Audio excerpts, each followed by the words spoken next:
48 hours po, so we give them until the end of Saturday to remove it. End of the Saturday. So, ibig sabihin, sige, pagbibigyan kita, Sunday morning, hindi ko na makita yung games sa mga e-wallets. Apo, wala na po. Pag may nakikita po ako, i-contempt kita.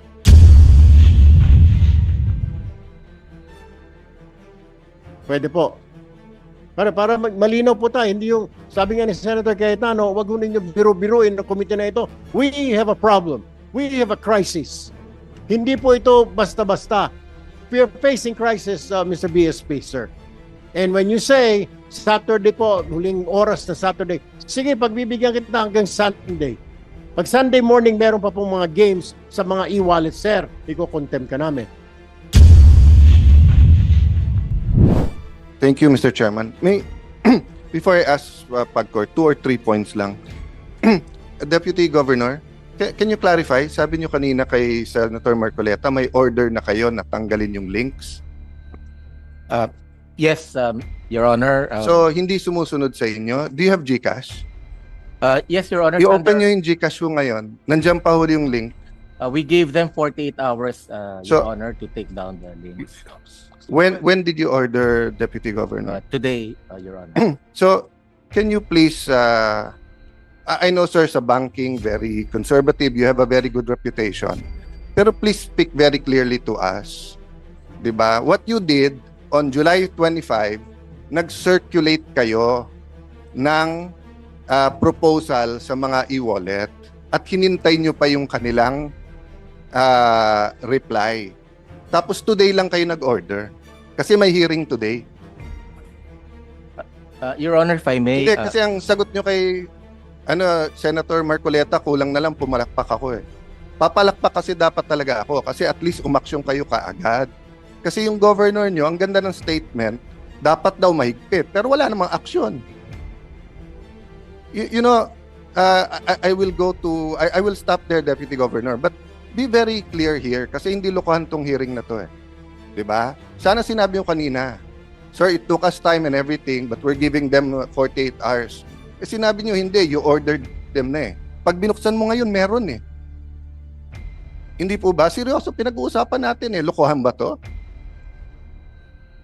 So please, sir, di ba, ano lang, konting pagiging forthright naman at konting ano tayo pag nag-uusap dito, di ba? Ang Pagcor mahirapan sumagot kasi trabaho nila magnegosyo ng ano eh ng gaming eh. That's why, 'di ba? We'll allow them to ano. But you get my point, sir. Okay, so 48 hours makakaasa kami na tanggal na lahat. Yes, Your Honor. Why do they need 48 hours? Isn't that instant naman? DICT, pag sinabi ko today, tanggalin nyo yan, hindi kaya ng technical ng mga e-wallets yun? So ano, balato muna, 2 more days? With the permission of our Secretary, Mr. Chair. Yes or no lang, sir? Para Yes, it can be done right away, Mr. Chair. So sir, why do we give them 48 hours pa kung sure naman kayo? So kung may mamatay ng 48 hours kasi nalulundon, okay lang sa atin o sayang kita? Your Honor, Hindi ko naintindihan eh kasi binigyan nyo since it's August 14 eh. Binigyan nyo since July 5. You know, if you call them into the room, you are the central bank eh. So I'm sorry, Mr. Chairman, I'm just talking in terms of from the Committee on Banks, di ba? I was briefed. Conservative, these are gentlemen, etc. But if you called everyone into the room on July 5 and everyone pumayag, the next day, July 26, wala. You come here in the day of the hearing, you know all of the cameras are here, representing the central bank, telling Senator Marcoleta, wala nang links. Then nung tinignan ko meron, then we're giving them 48 hours na hindi naman nila kailangan ng 48 hours. Bakit po? Bakit tayo ganun? Your Honor, we gave them sufficient time for all of them to... Sir, book- the ICT just said now, they can do it instantly. Wala kayong technical people sa central bank? Kayo nagre-regulate ng e-wallets eh. Or sayang yung kita nung 2 days? Your Honor, it's because of that reason to give them time to take them down, lahat sila, and also to give adequate or prompt information to the public. So for Sir, number one, July 25 pa yung memo nyo. At pumayag sila. So, alam na nila. So, naghahanda na sila. Oh, number two, the public, sila nga ang biktima eh. Sila ang biktima. Why do they need to notice na kung gusto nilang sugal, they can do it otherwise, but they do not go to the link. Anyway, I'm taking up too much time, but sir, please, I look forward to working with you. I'm sorry, ikaw yung nandito in the Central Bank, pero Central Bank is one of the most respected institution na may political will dito. Ang monetary board is independent. So, pag sinabi yung decisive yung action, decisive tayo. Yeah. Sir, may I move to PAGCOR? First of all, may I start by thanking you na meron know your customer. Senator Cayetano, balikan ko lang po si BSP. Kailan mo magtatapos itong 48 hours? it starts from today. Kailangan po matatapos. Anong araw po yan? That's 2 days sa Saturday, Your Honor. Sa Saturday. So sa Saturday, in-expect natin na committee na ito na wala ng games dyan sa e-wallet na yan. By end of Saturday. Sa Saturday. Opo. Anong oras po sa Saturday? Umaga, tanghali, gabi? 48 hours po, so we give them until the end of Saturday to release. End of the Saturday. So ibig sabihin, sige, pagbibigyan kita, Sunday morning, hindi ko na makita yung games sa mga e-wallets. Apo, wala na. Pag may nakikita po ako, i-content kita. Pwede po. Para malinaw po tayo, hindi yung, sabi nga ni Senator Cayetano, wag mo ninyo biro-biruin ng komite na ito. We have a problem. We have a crisis. Hindi po ito basta-basta. We are facing crisis, Mr. BSP, sir. And when you say, Saturday po, huling oras na Saturday, sige, pagbibigyan kita hanggang Sunday. Pag Sunday morning, meron pa pong mga games sa mga e-wallet, sir, iko-contempt ka namin. Yes, Your Honor. And we'll also take, we will sanction also the concerned BSP. Mr. Chairman, if I may, Mr. Chairman, if I may, just very short, Mr. Chairman. Right. Thank you, Mr. Chairman. I would respectfully object, Mr. Chairman, to that statements made by Central Bank in saying that they need time 48 hours to take it down, while we heard from Asek Paraiso a while ago that they can do it right away. I just don't get it, Mr. Chairman. Forgive me, Your Honors, my dear colleagues. It is not acceptable yung answer bakit kailangan ng 48 hours. We wanted to protect the public eh. Namamatay na nga yung mga tao eh. Numbers don't lie. These facts, these reports, ang dami pang hindi nare-report, Mr. Chairman.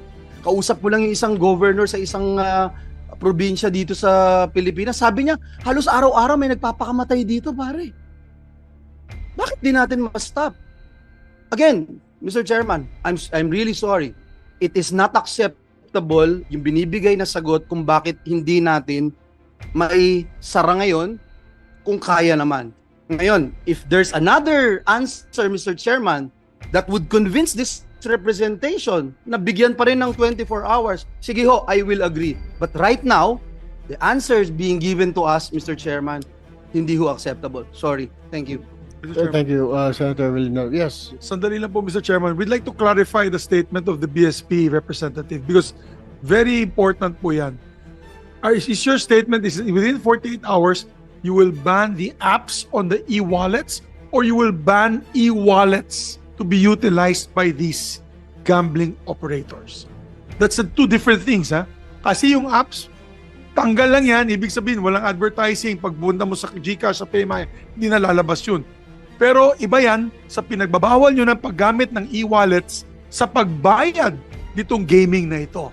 Let's clarify that. If you're saying the latter, which is to ban, then I am with you, I support you, and I congratulate you if you can do that within 48 hours. So let us clarify, Mr. Chairman, ano ba talaga? Yung pagtanggal lang ng advertising apps sa e-wallets or pagtanggal talaga ng e-wallets sa paggamit sa pagpusta nito mga games na ito?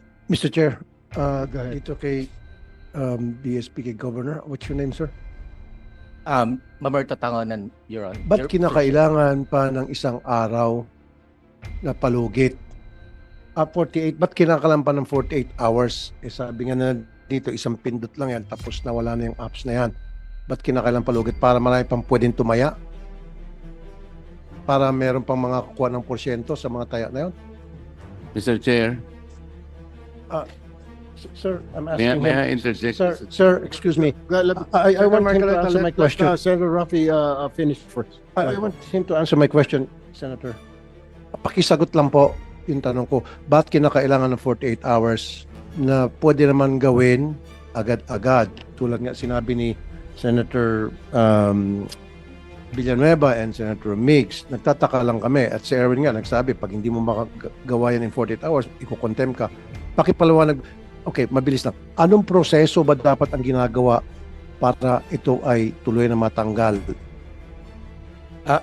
So, Mr. Yung pinag-usapan natin. Your Honor, we provided 48 hours because one, as I've mentioned earlier, we want to give time to the BSP supervised institutions to take down those in-app links and icons to the online gambling sites.